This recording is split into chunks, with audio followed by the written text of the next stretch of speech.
my fellow countrymen and women. First,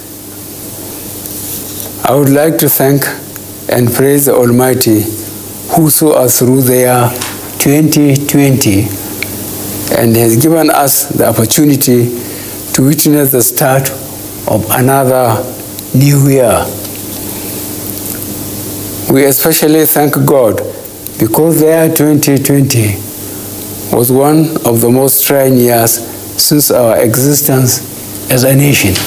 This can also be said about all other nations around the world due to the challenges posed on our collective humanity by the novel COVID-19 pandemic.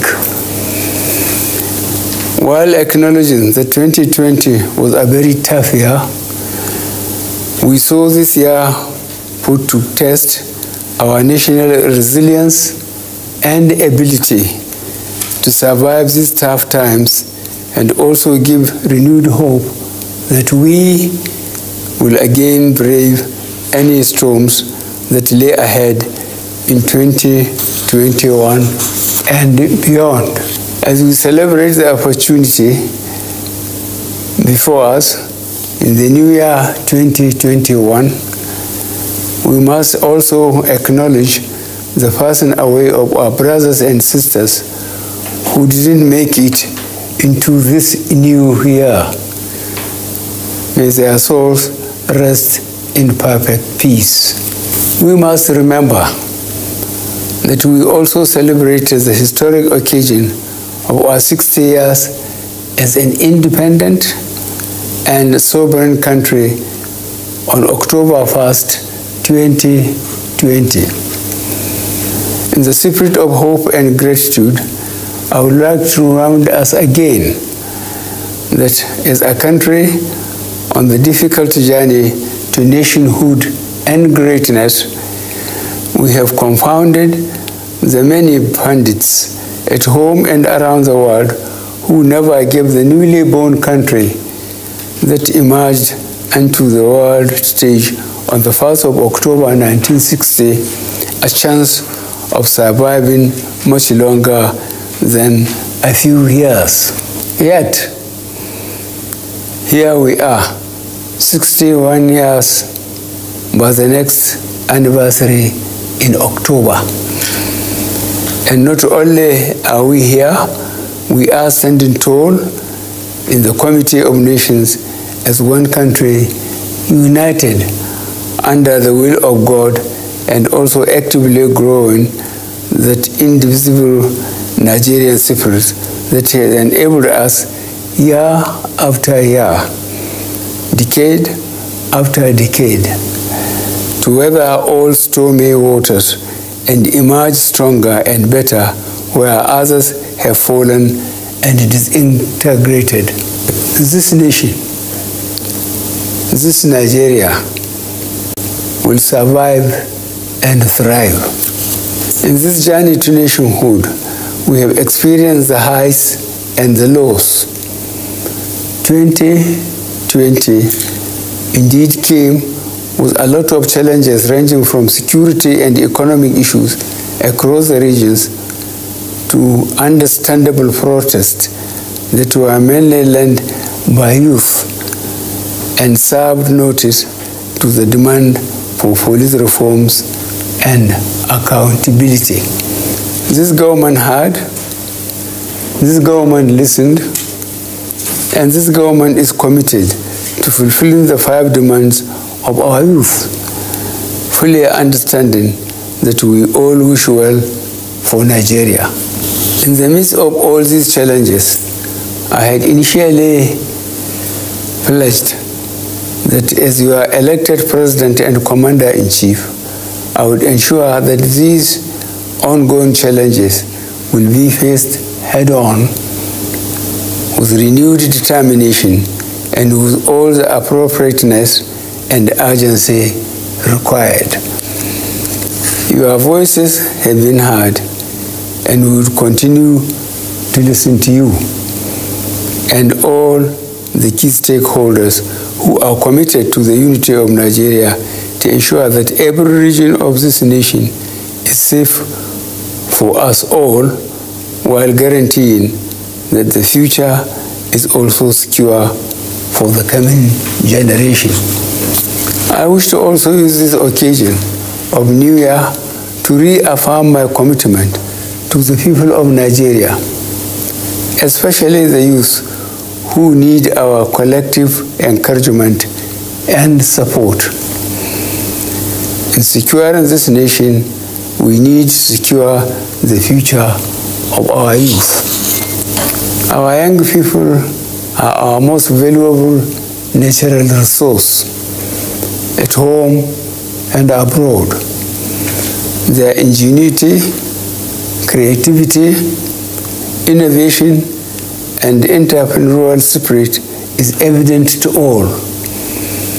Many of our young people are excelling in various spheres of life, including sports, entertainment, information and communication technology, commerce, and are globally recognized as achievers. As a government, we are committed to actively engaging with the creative energies of our young people. In this regard, we will partner with the legislature to develop an enabling environment to turn their passions into ideas that can be supported, groomed, and scaled across regions. This will create vast opportunities in fintech, agriculture, business process startups, and in the entertainment industry. The year 2021 will indeed be a year where we will work to reinforce the hopes of fellow Nigerians in the vision of a united and progressive Nigeria. This administration will continue focusing on delivering key strategic priorities under our C: security, economy, and anti-corruption agenda. Some of the key priority areas we will direct our attention and strength to include re-energizing and reorganizing the security apparatus and personnel of the armed forces and the police with a view to enhance their capacity to engage, push back, and dismantle the operations of both internal and external extremists and criminal groups waging war against our communities in some parts of the country. In line with the current security challenges we are facing as a nation, I would like to reiterate the promise I made recently when over 300 of our boys abducted from Government Science Secondary School, Kankara, were successfully rescued by our security operatives. The professionalism shown by our security forces and the collaboration from all stakeholders across both state and federal governments that led to the successful rescue of the boys is proof that Nigeria has the internal capacity to decisively deal with terror attacks on our citizens. However, we recognize that we rapidly have to move to a more proactive and preemptive posture to ensure that these sorts of traumatic incidents do not become a norm.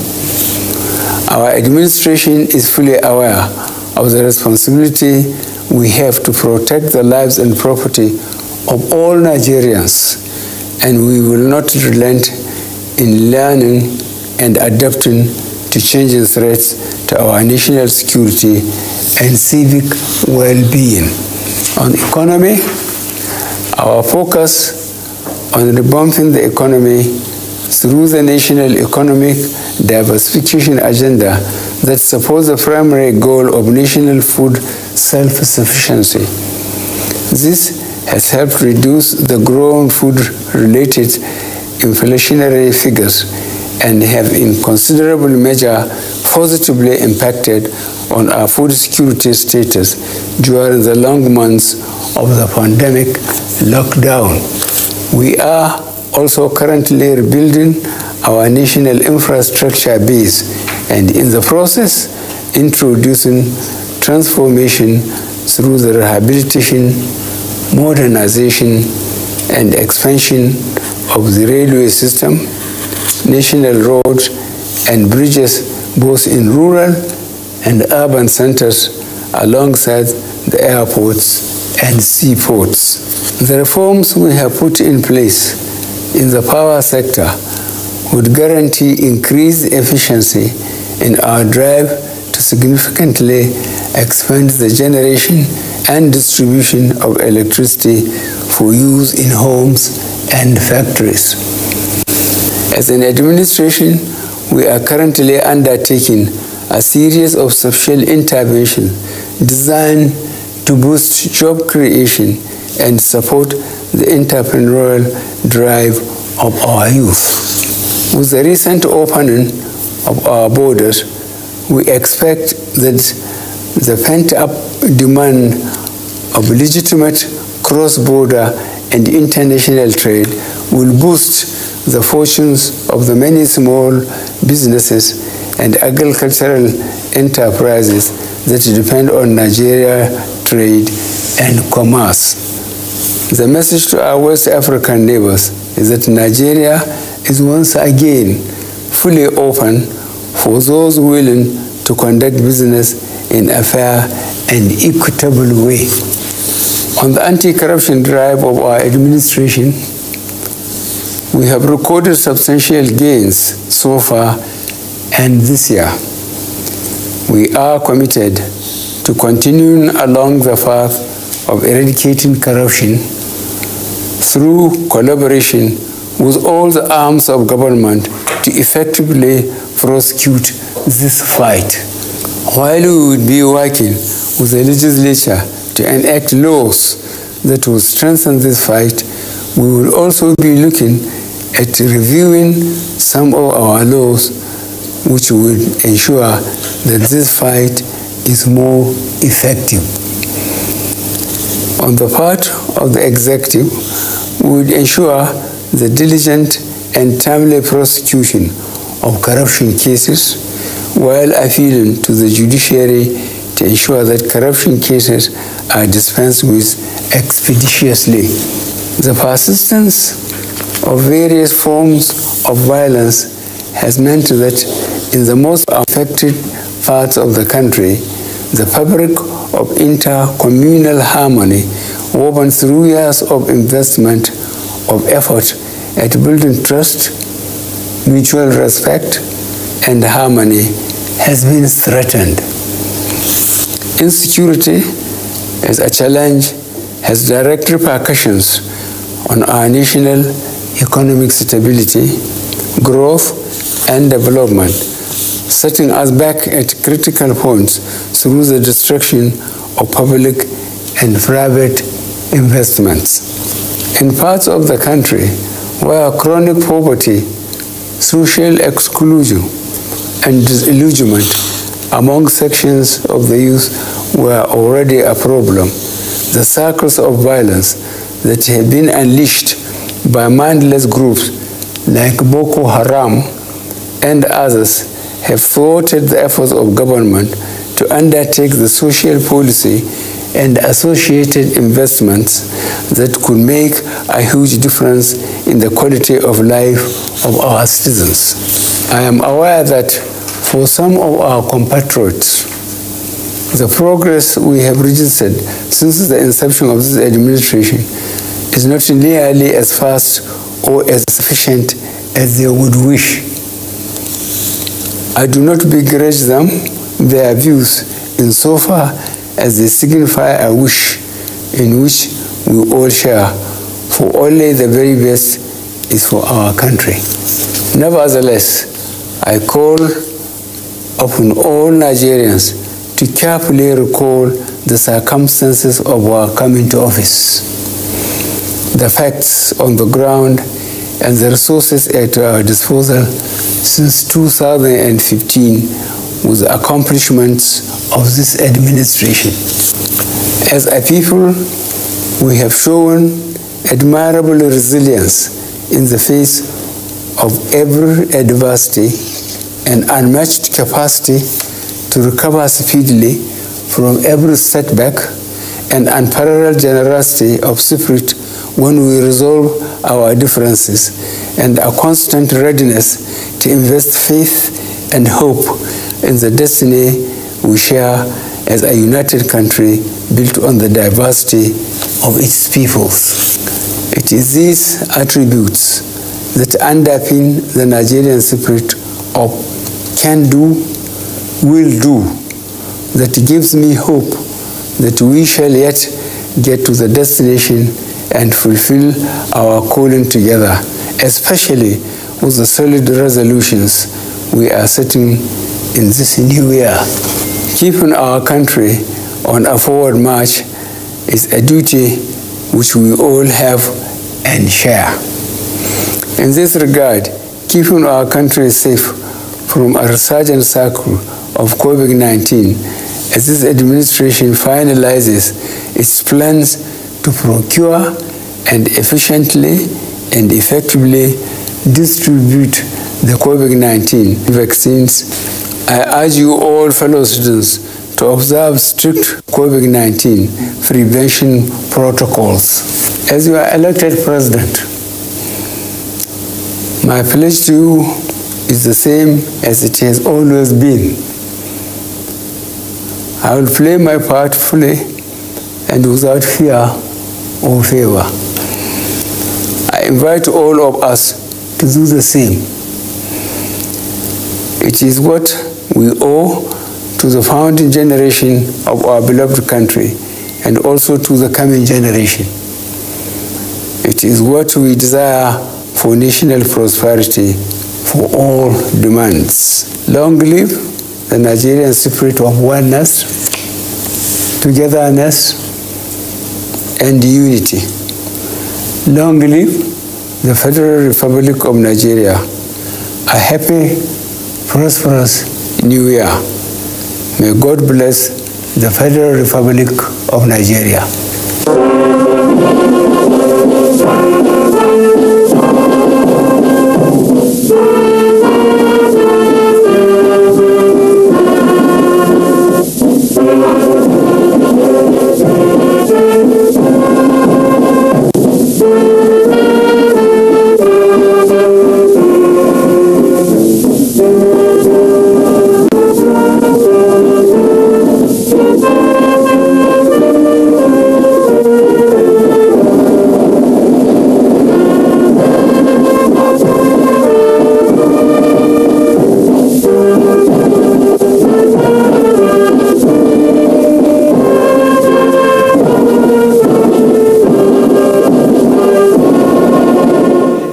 And the